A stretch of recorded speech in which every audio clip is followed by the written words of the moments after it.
السلام علیکم ناظرین، حضرت امام باقر علیہ السلام فرمایا، جب بھی آسمان میں رمضان کے مہینے میں پورا چاند دیکھو تو عشاء کی نماز کے بعد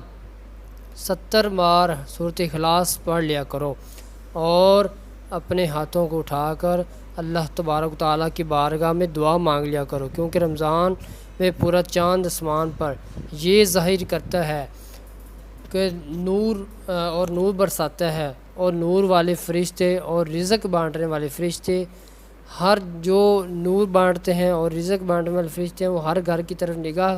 اٹھا کر دیکھتے ہیں کہ کون سا انسان اللہ کی عبادت میں مصروف ہے اور اپنے ہاتھوں کو اٹھا کر اللہ کی بارگاہ میں دعا کر رہا ہے، اور اس کی وہ دعا سنتے ہیں اور پوری کرنے کی کوشش میں لگ جاتے ہیں۔ حضرت امام باقر علیہ السلام نے اپنے بابا اور حضرت اللہ کے رسول صلی اللہ تعالیٰ علیہ وسلم سے سنا کہ جب رمضان کی 14ویں رات آتی ہے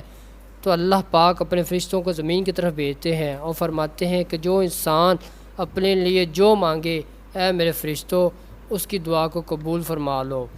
اور وہ جو کچھ مانگے اس کو عطا کر دو، اس کی زندگی سے مشکلات کو نکال دو اور اس کی دعا کو پورا کر دو۔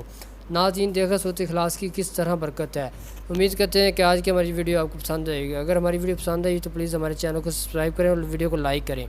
جزاک اللہ خیرہ، اور سورۃ اخلاص پڑھتے رہیں۔